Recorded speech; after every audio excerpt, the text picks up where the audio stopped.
kilogram bag, according to this report, defying waivers and now retailing at 156 shillings. Does that come as a surprise, or it's just the same story continues, Daisy?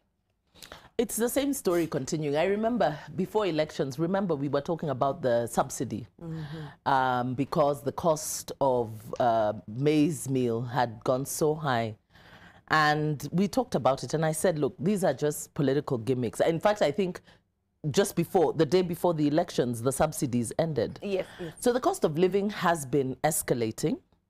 Our economy is not doing well at all. And the common people, in fact, I think everybody's feeling it now, you know. So it is not a surprise.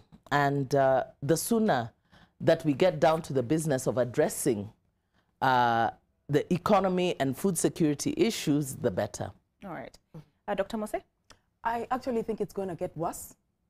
And I'm sorry to be the bearer of bad news. I think it's going to get worse.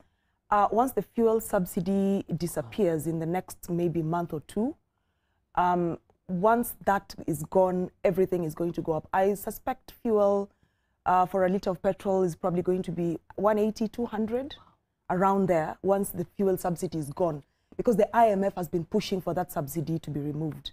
If that is gone, everything, literally everything, is going to become very, very expensive. And so I think it's time to buckle up. I know everybody is focused on the politics and the Supreme Court and all those things, but I actually think it's going to get worse. And that's actually the trend all over the world. Inflation is through the roof. I was reading in the papers last week that once that we have a problem with the dollar rate, and once that rate changed because the shilling was becoming weaker, we added, was it $500 million? Was it Yes. $500 million to the soaring debt that we owe in terms of the interest? So I think it's actually going to get worse. We're going to feel the pinch and the weight of these things, far much more going forward. Okay. Annabelle? Economists had predicted that this problem was going to peak between August and October. So we're in September. We're feeling it. We're going to feel it a bit more. Yes. I've heard you talking about 156,000 the supermarket yesterday. The cheapest I found was 191.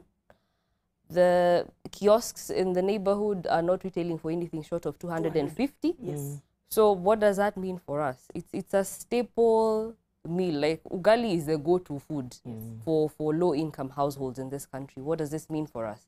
In as far as the Supreme Court decision also goes, again, what does that mean for this current situation? Because if, say, they end up sending us back to the ballot, it means we substantively do not have a president in office. How is government running? What are going to be the repercussions for us? It's not looking pretty. And even if they do not nullify the election, assuming Samoei Ruto is the one who's taking office, what's the plan? Because it's going to take whichever government is coming into power quite a bit to turn this around. Okay.